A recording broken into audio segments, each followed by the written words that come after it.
Okay, good evening, everyone.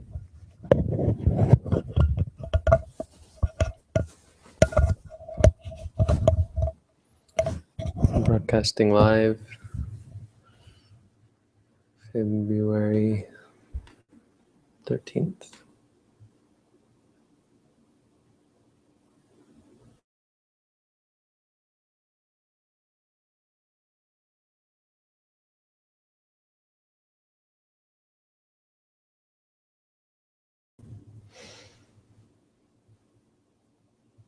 Sorry.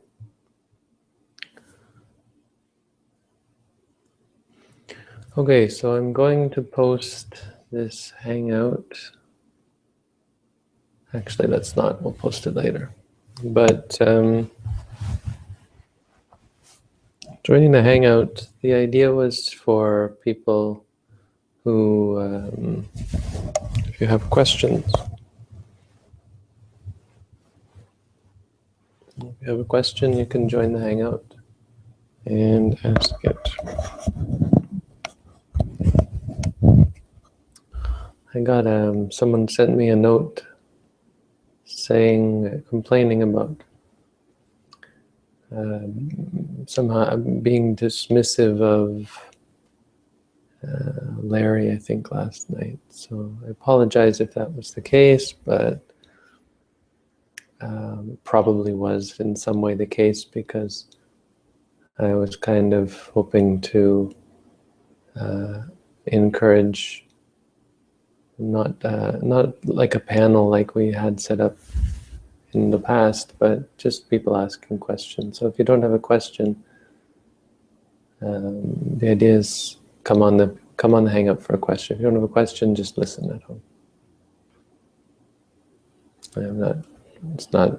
Doesn't have to be authoritarian or anything, but I think it's better to just keep that for questions. And I apologize if it seems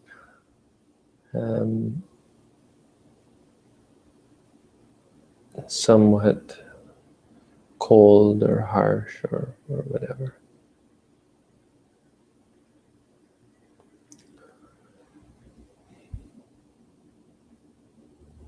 What's the thing when you teach, when you put yourself out there, you open yourself up for criticism. It's a reason why a lot of people, I think, are afraid of teaching, are afraid of putting themselves out there. You need a thick skin. Because you'll get good feedback, positive feedback, but you'll get negative feedback. And you'll make mistakes, and people will call you out on them. If you hide away in your room, you don't have to face the criticism. So tonight we have a quote about gold. And gold is of two kinds, unrefined and refined.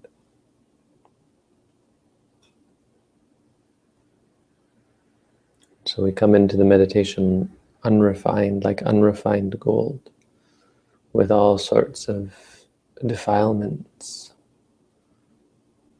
It has iron, copper, tin, lead, and silver. These are 5 other types of metal that are mixed in with gold and keep it from being pure, pliant, and keep it from being workable. Can't do much with ordinary gold ore. You need to purify it. In the same way, the mind is defiled by 5 impurities. And these are the 5 hindrances. When I first started meditating, there was this British ex-meditator or meditator who had, some years before that, made a cartoon of the 5 hindrances. And so When I first got there, they were handing out these pages with the cartoons of the 5 hindrances and cartoons of the 5 faculties. The 5 mental faculties being confidence, effort, mindfulness, concentration, and wisdom.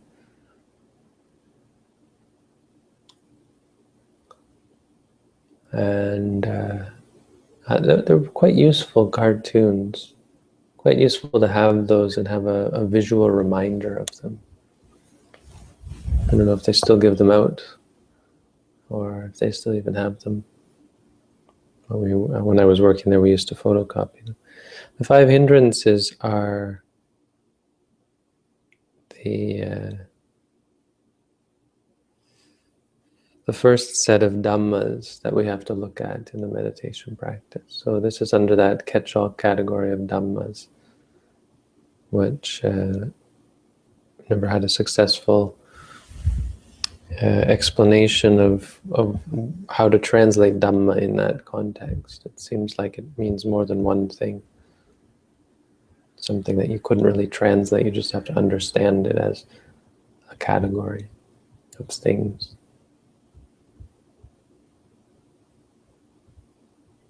But the first category is the hindrances, which makes it seem like like a real meditation teaching.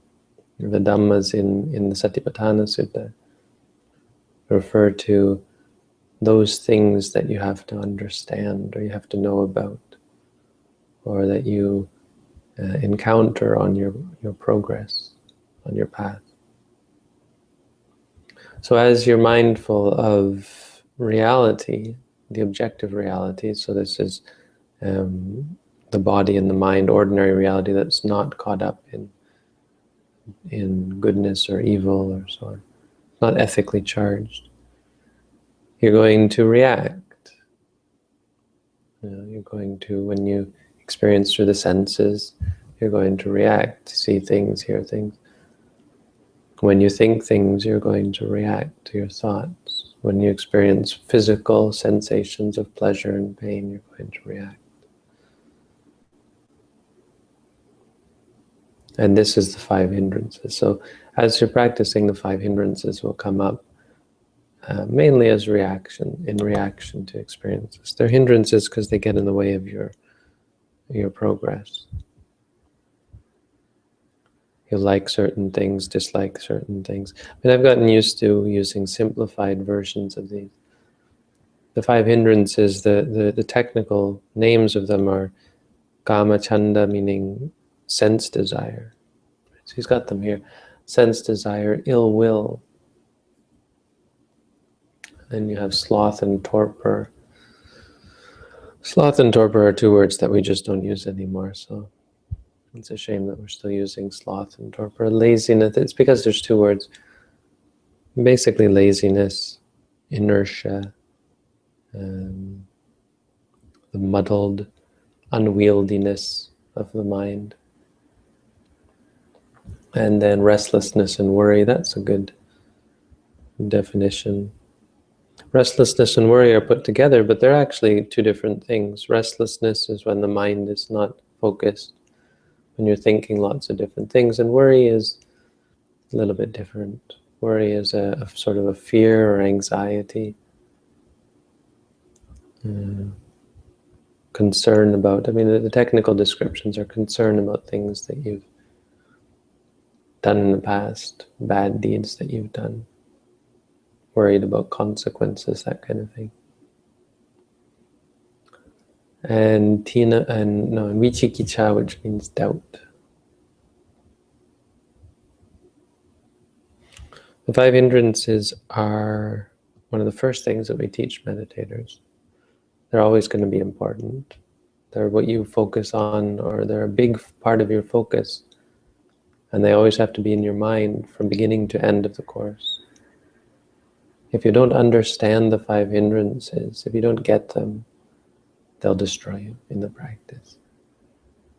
As it gets harder, as it gets more intensive in a meditation course, not practicing in daily life, but of course they come into play there. But during a meditation course, they really make or break your practice. As soon as you let them get to you and you forget to be mindful of them, or if you don't work hard to learn how to be mindful of them and how to overcome them, if you don't become comfortable dealing with them, then they'll start to weasel their way in there, into your mind, and they'll start eating away at your confidence, eating away at your resolve, eating away at your effort, and they'll drag you down, and they'll make you discouraged, and they can cause you to fail, which should be really encouraging, because that's all that is going to make you fail. We say that it gets tough, or it is difficult to meditate, or there are times where you feel like you can't meditate, or you're just overwhelmed and you don't know what to do. But it's not the situation that makes it impossible. There's no situation in the Course that makes it impossible to meditate. It's only your own mind, your own emotions, your own reactions to things. And so it's actually quite easy to figure out the solution to the problems that come up, not only actually in meditation, but in our lives. It's quite encouraging for figuring out how to succeed in life. Not easy, but at least you have a clear picture of what you need to do. And that's to just deal with the 5 hindrances. They're really the only thing standing between us and success in anything, because they destroy the minds. They destroy the faculties of the mind. So they destroy your confidence, they destroy your effort, they destroy your mindfulness, your concentration, and your wisdom. They distract you from these things. They keep you from developing them. They keep these faculties from growing strong, from working together to free the mind.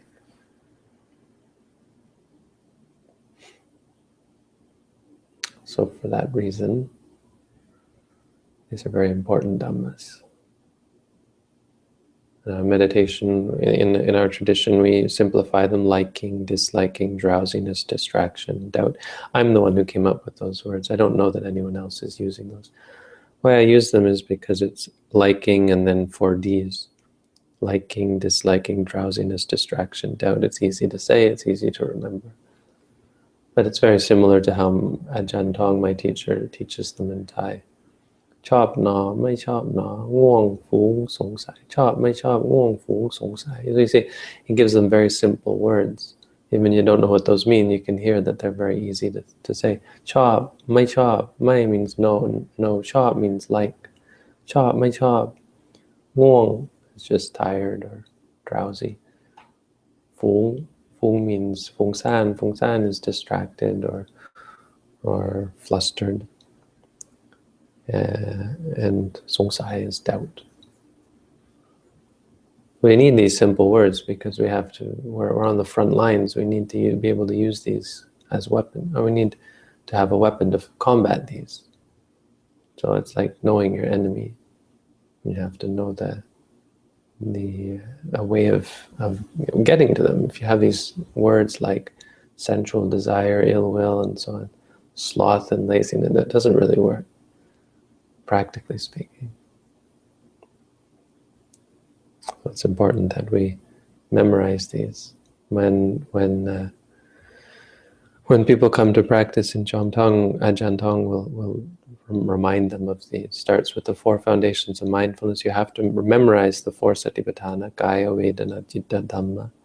And then under dhamma, you have to memorize the 5 hindrances. Chop, my chop, and he'll have you repeat after him. Chop, chop, my chop, wong, fung, song sai. And then you have to say it yourself. They're that important. They're,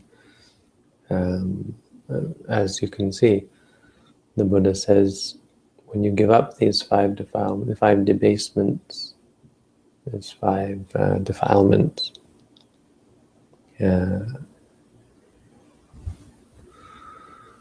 One can then direct the mind to the realization by psychic knowledge of whatever can be realized by psychic knowledge, and can see it directly, whatever its range might be. So he's talking about psychic powers, magical powers. It's possible to gain these when your mind is free from hindrance, but it's also possible. The sixth of the abhinya, of the psychic powers, is the destruction of defilement. So the highest psychic power is the power of wisdom, of overcoming the defilement. So that's the Dhamma for tonight. Now I'm going to post the link to the Hangout, but it's only really if you want to come on and ask questions.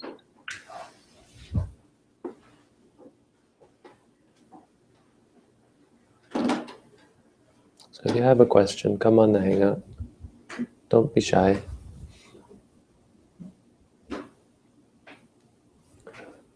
Come and ask. This is our new way of doing things. You gotta actually be brave enough to come on and ask your question. You also need a mic in that case, which I guess is a bit of a thing. Some people might not have a mic.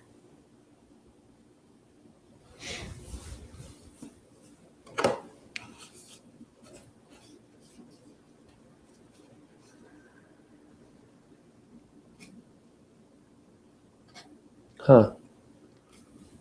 This person has posted this several times. I guess I never actually answered it. Someone's asking about whether they should learn more from normal how-to videos. If you're 17 years old, don't worry about the children's videos. I mean, adults have liked them. Didn't I answer this already? Adults have found those videos useful as well, and they're kind of useful because they simplify everything. But I'd recommend my booklet. If you haven't read the booklet on how to meditate, that's where you should start. Most of those kids' videos are just about non-insight things.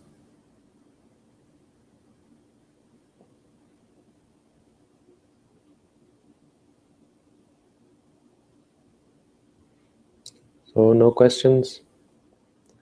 No questions, then I'm going to head out.